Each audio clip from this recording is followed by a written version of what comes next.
tudo bem com vocês? Professor Wagner Chaves de Geografia trazendo mais uma aula. Dessa vez a gente vai falar das principais formas do relevo brasileiro. Bom, pessoal, retomando um pouco o que a gente viu na aula passada, vamos falar da estrutura geológica do Brasil. Estrutura, lembrando, a gente pode dizer que é o esqueleto do relevo.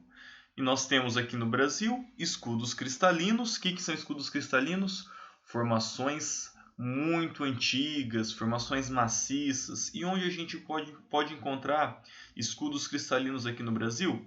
Na Serra do Mar. E as bacias sedimentares? Bacias sedimentares são áreas de deposição de sedimentos. Então, nesse mapa aqui, a gente consegue ver algumas áreas de escudos cristalinos aqui do Brasil. O escudo atlântico, por exemplo, da Serra do Mar. Ou o escudo das Guianas, lá no Planalto das Guianas, onde nós temos os maiores picos do Brasil, Pico da Neblina, Monte Roraima, tá? E bacias sedimentares, bacia sedimentar amazônica, bacia sedimentar do Paraná, onde nós estamos aqui. Agora a gente vai ver algumas formas de relevo, tá? Então, pessoal, no Brasil nós temos como as principais formas planícies, planaltos e depressões. Elas são formas bem genéricas, tá? Se a gente olhar cada lugar com calma, com exatidão, a gente vai ver que o Brasil possui muito mais formas geológicas e de relevo. Entretanto, a gente vai ver de maneira bem genérica aqui, para vocês conhecerem o território do Brasil em sua totalidade, beleza? Então, lembre-se disso. As principais formas aqui no Brasil são essas formas genéricas: planícies, planaltos e depressões. Vamos conhecer algumas delas então. Bom, pessoal, os planaltos são áreas de altitude mais elevada, são áreas bem antigas e elas podem ser encontrados tanto nos escudos cristalinos quanto nas bacias sedimentares. Tá? Então, lembrando, qual que é a altimetria média do Brasil? Em torno de 800 metros. Tá? Nesses planaltos, como que a gente pode definir um planalto? Ele é um lugar onde o processo de erosão é maior do que o processo de sedimentação. Vamos lá, o que é erosão? Lembrando, né? Nós temos o clima, o tempo, a chuva, o vento, que vai intemperizando a rocha. E esses elementos, ele vai carregando esse sedimento, esses fragmentos de rocha. Nós chamamos isso de erosão. Então, nos planaltos é onde há mais erosão do que a sedimentação. E o que é a sedimentação? É a deposição de sedimento. É um lugar onde esse sedimento vai chegar lá e vai ficar paradinho. Então, erosão, sedimentação. Planaltos, lugares onde o processo de erosão é maior do que o processo de sedimentação, ok? Vamos então a alguns planaltos do Brasil.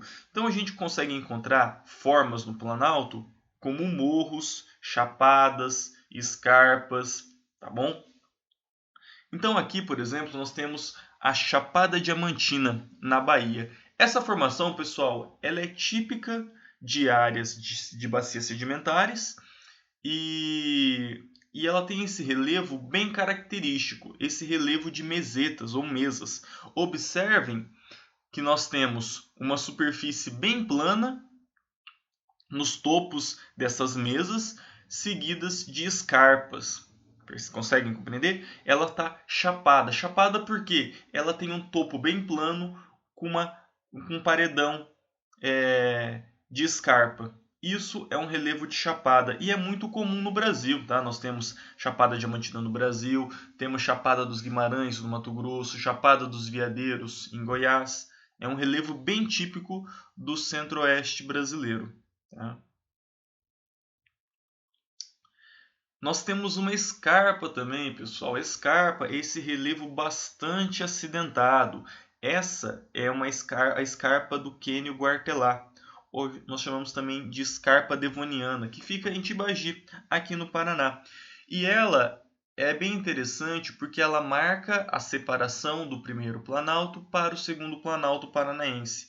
Então, a escarpa, pessoal, ela geralmente a gente encontra nas bordas dos planaltos. É uma área de transição entre dois planaltos e ela possui esse relevo bastante acidentado, bastante rochoso. Percebam que a gente consegue ver a rocha. A gente tem a vegetação e nós conseguimos ver também uma parte das rochas, porque quase não tem solo, é um relevo bastante acidentado, ok?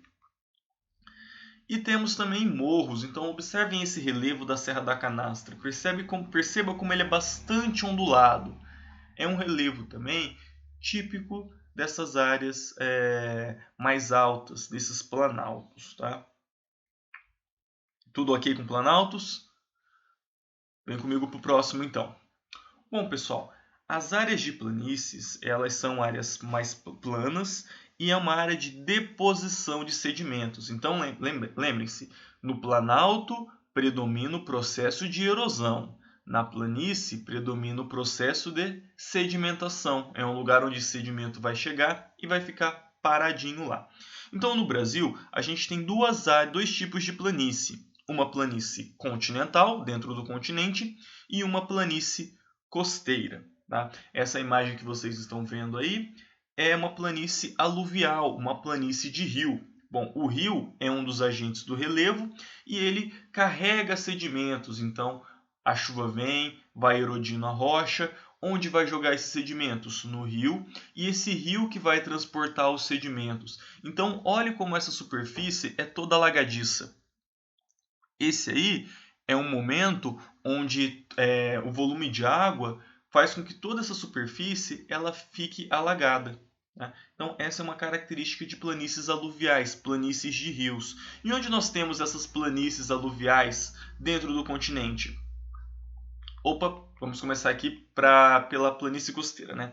Planície costeira são as planícies que nós temos na costa brasileira, no litoral. Lembrando, pessoal, a areia da praia é um sedimento. Sedimento do quê? Da rocha, do mineral quartzo. Esse mineral ele possui uma durabilidade, uma resistência bem alta. Ele vai se intemperizando, vai se quebrando, até se tornar essa areia fina da praia. É um sedimento que é transportado tanto pelo rio quanto o mar que joga esse sedimento de volta para o continente. Então, essa é uma planície costeira com sedimentos de quartzo, a areia da praia. E agora sim, falando da planície continental, de deposições continentais, nós temos o Pantanal sul-mato-grossense. Tá? O Pantanal ele é uma área de planície que ela fica constantemente inundada. Né? Constantemente não, ela fica sazonalmente inundada. Então nós temos o período de cheias, o período que temos bastante chuva, onde toda essa superfície ela fica inundada, e o período de seca, onde essa superfície ela fica emersa. Então, quando a gente olha, por exemplo, o Cerrado brasileiro com o Pantanal, a gente consegue observar que o clima é semelhante, o regime de chuvas é semelhante, até a vegetação é um pouco semelhante. Qual a diferença, então, entre o Cerrado brasileiro e o Pantanal? O relevo. No relevo do Pantanal, ele permite essa acumulação de água, permite formar esses pântanos, essas áreas inundadas. No Cerrado não, porque o Cerrado está numa área mais alta, uma área de planalto. Beleza? Outra coisa que nós temos aqui, pessoal, nas áreas litorâneas, são as falésias, tá? Então a gente está acostumado com as praias com bancos de areia, com essas faixas de areia. Mas no Brasil, sobretudo no Rio Grande do Sul, a gente encontra essas falésias. As falésias, pessoal, são esses paredões abruptos que interrompem as faixas de areia, ok? Ela é um relevo bem característico do Brasil, de algumas áreas do Brasil, e são esses paredões de pedra. Agora, eu quero que vocês não confundam falésia com escarpa. Falésia são esses paredões abruptos na costa. A escarpa, vamos voltar lá? É um relevo abrupto, porém no continente. Okay? Geralmente, inclusive, nesse vão das escarpas, a gente tem rios correndo, porque eles se encaixam na falha e correm através dessa falha. Então, escarpa no continente, falésia na costa. Beleza? Bom, vamos falar um pouco então das depressões. Lembrando que nós temos dois tipos de depressão, uma depressão relativa e a depressão absoluta. De modo geral, o que é uma depressão? Ela é um relevo rebaixado. Rebaixado em relação a quê? Bom, se for rebaixado em relação ao relevo vizinho, ela é uma depressão relativa. Agora, se ela for rebaixada em relação ao nível do mar, nós chamamos de depressão absoluta. Então, observe essa imagem. Nós temos ali esse croquis, nós temos essa linha tracejada em azul, onde marca o nível do mar. Então, nós temos essa primeira depressão absoluta, ela está abaixo do nível do mar. E uma depressão relativa, que está acima do nível do mar, porém, ela está abaixo do relevo vizinho, que são essas montanhas. Essa é um exemplo de depressão. Pessoal, nós temos depressão absoluta no Brasil? Não, não temos. A gente só tem depressão relativa, ou seja, uma depressão relativa em volta do relevo. E quais exemplos de depressão absoluta nós temos pelo mundo? Bom, eu posso citar para vocês o Mar Morto. O Mar Morto ele está abaixo do nível do mar. Outro exemplo de depressão absoluta, a Holanda. A Holanda, que vem inclusive adotando políticas para não ser chamado de Holanda, porque Holanda, na verdade, é um estado da Holanda, dos Países Baixos. O nome do país é República dos Países Baixos, ou Netherlands.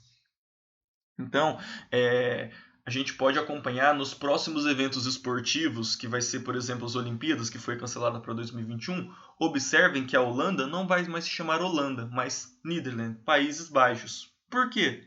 Porque boa parte da Holanda, cerca de 1/3 dela, está abaixo do nível do mar. Ok? Então, depressão absoluta, depressão relativa. No Brasil, nós temos apenas a depressão relativa. Tá?